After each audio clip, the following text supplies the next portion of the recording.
Bonjour, c'est Vincent Elbaz. Je suis sur culturiste.fr pour vous parler d'un film qui s'appelle Tellement proche. Elle est de ce côté-là, la voiture. Merde. Vous aimez ce genre d'ambiance familiale? Lucien, viens ici. Lucien. Alors, dans la famille Marciano, laissez-moi vous présenter... Nathalie! Le père. Bonsoir. Lucien, tu m'entends? Lucien, tu viens ici tout de suite. La mère. Lucien. C'est pas possible. Il est chiant ce gosse. Le frère de la mère. Et dans cette petite famille, il y a aussi le petit copain de la deuxième sœur. Félicitations. Qui est un peu comme un beau-frère. Vous vous connaissez depuis longtemps? Non, pas vraiment en fait.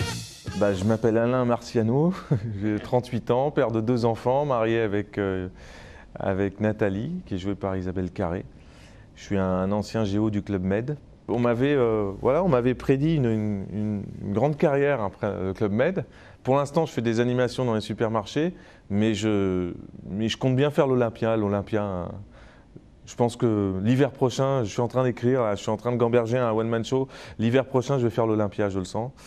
Et puis j'adore mes enfants. J'ai une relation avec mon fils Lucien qui est extraordinaire. On est copains, lui et moi. On est copains.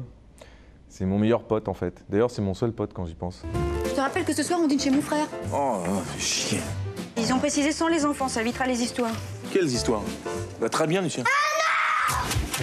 Lucien, viens ici. Lucien, tu m'entends? Franchement, Lucien, je peux plus.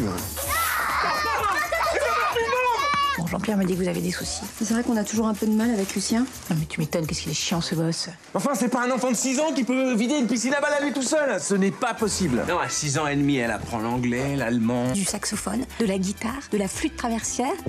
Nous, Lucien, il connaît l'alphabet par cœur en rotant. Le déclic, c'est que l'idée, on l'avait, mais on ne savait pas par où aborder ce sujet-là.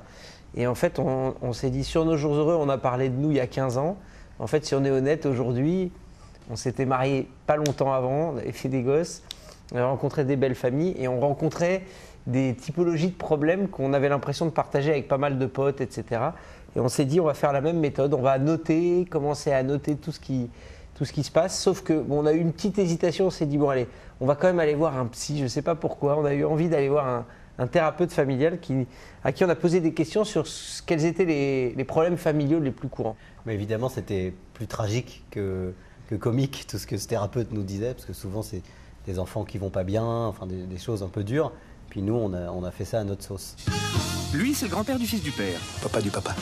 Vous suivez toujours.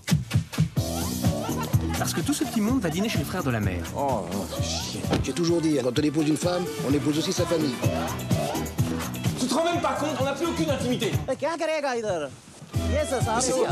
Sans oublier le frère de la mère qui, sous l'influence de sa femme, se convertit peu à peu au judaïsme, tandis que sa sœur, la belle-fille du grand-père du fils du père, donc la mère, héberge toute une famille de Pakistanais sans tapis. On peut résumer tout en un truc, on fait tout tous les deux. Voilà. C'est-à-dire qu'on écrit tous les deux, on a une colonne vertébrale qu'on fait ensemble, on se dispatche les scènes, chacun les échange. Ensuite, sur le tournage, un jour je dirige, l'autre jour c'est Olivier. Et en fait, je crois qu'au tout début de cette aventure, il y a 2 mecs qui avaient envie de faire du cinéma de la même façon. C'est un truc qui s'est mis en place, qui nous échappe un peu.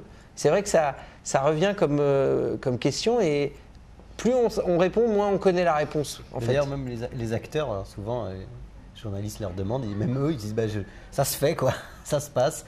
Alors ils ont un peu peur au début. Parce que c'est vrai que c'est compliqué, quoi, parce que c'est des points de vue personnels, des films. Donc des fois, ils nous jaugent. Mais finalement, voilà, ça se passe bien. Mais en tout cas, ce qui est sûr, c'est qu'ils ne sont jamais tout seuls sur un plateau. Il y en a toujours un pour s'occuper d'un ou de l'autre. Et ça fonctionne comme ça. Ça pourrait être un handicap, avoir 2 metteurs en scène. Ça pourrait être un problème d'avoir une personne qui vous parle en permanence et l'autre qui va parler aux autres acteurs et après qui revient, l'autre qui part dire ses indications aux autres et l'autre qui... Et c'était comme ça, tout le temps. On avait toujours un metteur en scène sur le dos, au minimum. Salut Jean-Pierre, ça va? Ah, salut Jean-Pierre, ça va? Ouais, t'inquiète pas, on connaît le chemin. Ah oui, non, t'inquiète pas, promis, cette fois-ci, je le laisserai pas conduire. T'as acheté quoi comme fleur? J'ai pris des tiges. Et je te préviens, si jamais elle fait une seule réflexion, parce qu'on a mis Lucien. Ils ont pas pu le faire garder, chérie. Pas vrai. C'est original, les tiges. Oui.